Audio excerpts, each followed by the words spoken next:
So what we have here are pencils. I always use a 4B pencil in my class. And I remember the freshman year of college and someone actually talked about like sharpening your pencil in the proper direction.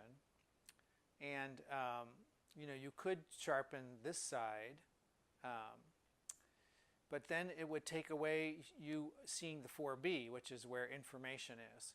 So that's why you sharpen on this side. Also, you'll notice there's no erasers. So this is not a project for erasers yet. There's other times we're going to be using erasers, but not now. So there's no erasers here on purpose.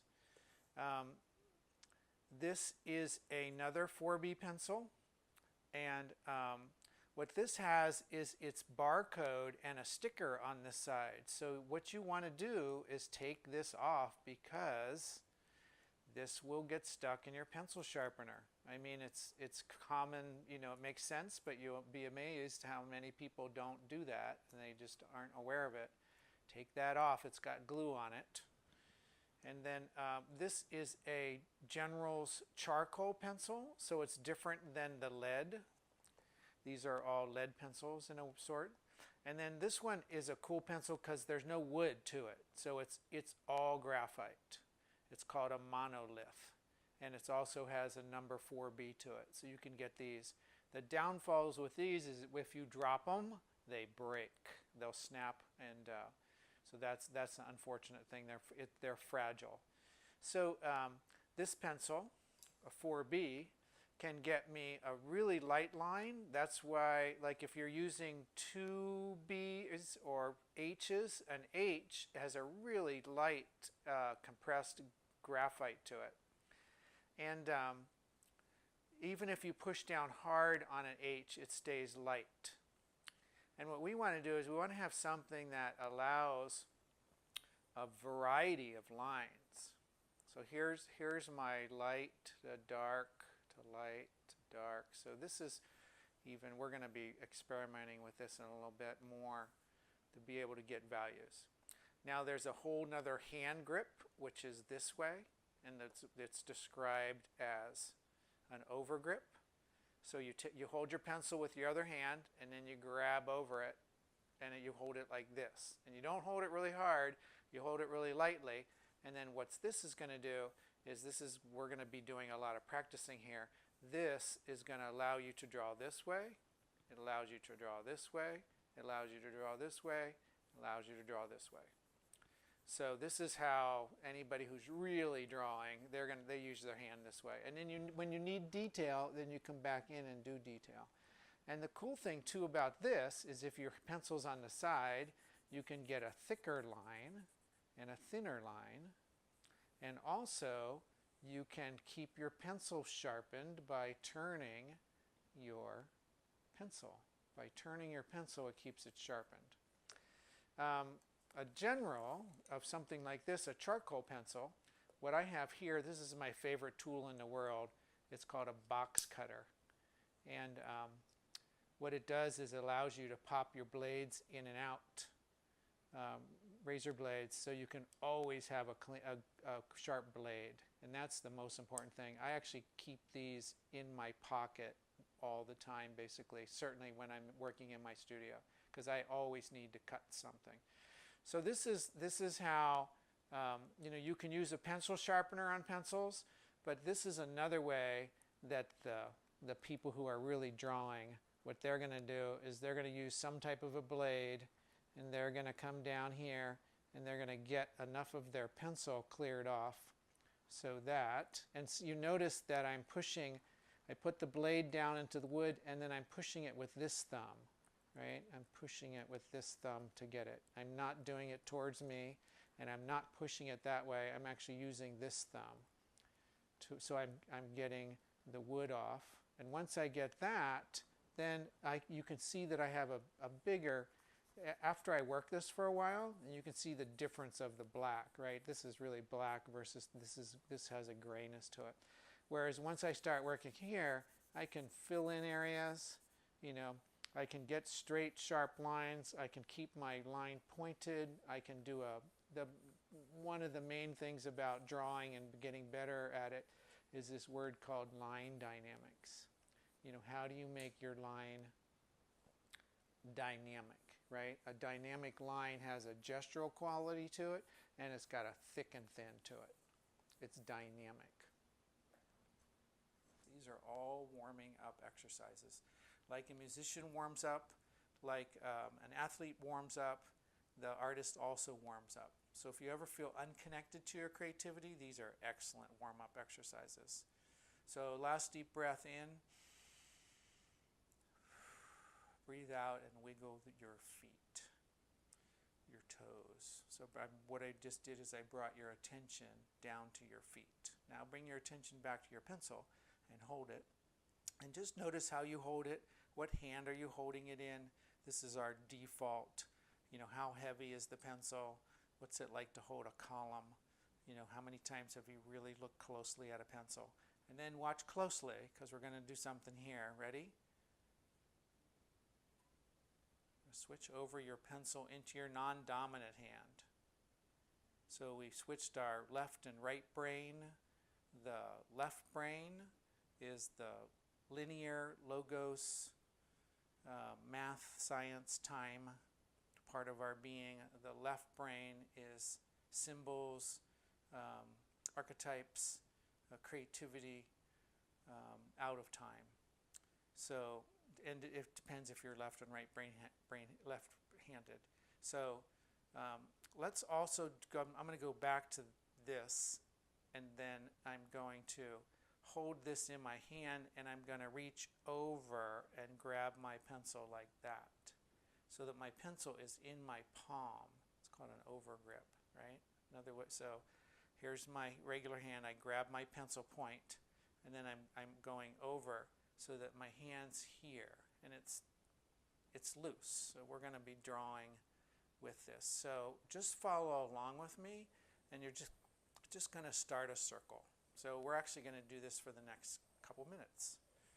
So our circle is a default circle, and time, right? There's a certain time here that I've already gotten into, and so it's just this.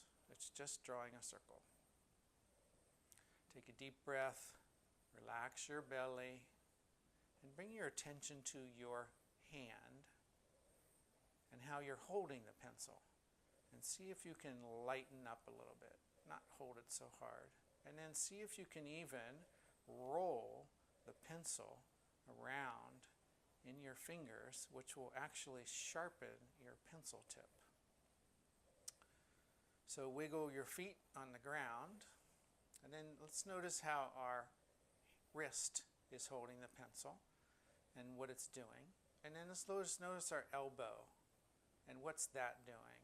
And then our whole arm. So our drawing is an extension of our whole arm. That's what we want to be doing. We don't want to draw just from our wrist. It's super limiting, and we don't want to draw with our wrist on the paper. Super limiting. So scan your whole body for a moment. Are you leaning forward too much? Can you relax? Can you drop down and back? Can you draw from that place where you're actually drawing from, down and back? Or can you draw from your belly? What's that like? If you use your imagination, you're actually drawing from your belly, breathing. And now let's bring our attention to our eyes, and let's bring our eyes right to the tip of our pencil so that we're looking at it, and now actually follow it. So follow that tip. You might actually even get a little dizzy. See if you can follow it, and then come back to a soft focus. So then you're kind of watching the whole thing. And then actually open up your focus so that your peripheral vision comes on board. And while you're drawing and looking at your drawing, start to notice all the other things that you can see. What else is in the room? What else is on the floor nearby, on the table? What are all the other things that you can see? Your arm might be getting sore. are tight. We're going to keep drawing. And now, move your eyes away from the paper and start actually looking around the room. So while you're drawing, look around the room. What do you see? Can you name things in your mind? Look at the walls now and look at the ceiling and look all around, moving your head while you're still drawing. Right? So now you're all over the place. Notice something and pay attention to it for a moment. What's that like? How do you really see that? Is it a leaf? Is it a tabletop? A coffee mug? And now come back to your drawing and close your eyes.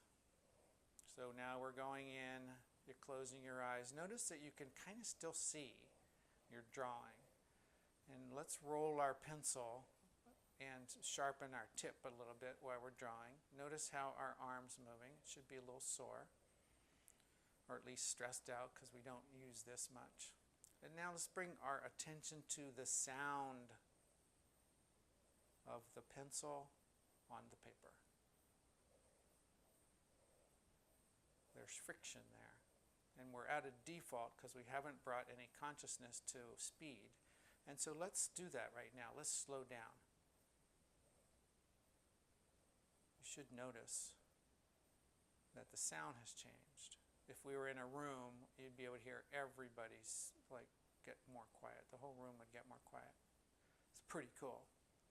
And slow down again. Breathing. Soft belly. Are you leaning forward? See if you can get centered and draw from a centered place that's not your head. Relax and slow down some more. Eyes still closed. Closed. Slow. Slow down some more. Slow down some more. Slow down some more. Slow down half that. Slow down half that. And then go really, really, really slow. Breathing. And now go as slow as you can. And slower. And imagine that someone would walk into the room right now and they would look at what you're doing, and you are drawing so slow that they would think that you've stopped drawing.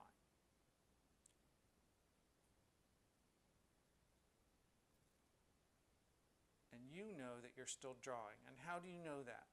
What information is coming back from the world, from your paper, from your pencil, from your hand that you're still drawing? There's friction happening there, right? There's actually a connection from your pencil to that paper. Can you make that so slow? Can you go lighter with your pressure so that it's barely touching the paper? The friction is barely there. Now let me say the next one before you try it. Stop and imagine that you're still drawing. So you're still holding your pencil. So stop and imagine that you're still drawing. Breathing.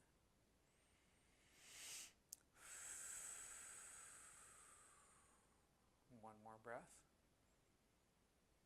Imagine that you're still drawing. And on the exhale, start to draw in the opposite direction. You can open up your eyes. So now we're out of the default was the other direction. So now you're going to go the opposite direction. Let's speed back up to where we started. Right? So let's speed back up to where we started. And then let's go a little faster. Right? Let's go a little faster. And then let's go a little faster. And on the count of 3, the invitation is to draw as fast as you can and yell as loud as you can without hurting yourself, or just make a noise if you're in a house where yelling is not appropriate. Ready? On the count of 3. 3!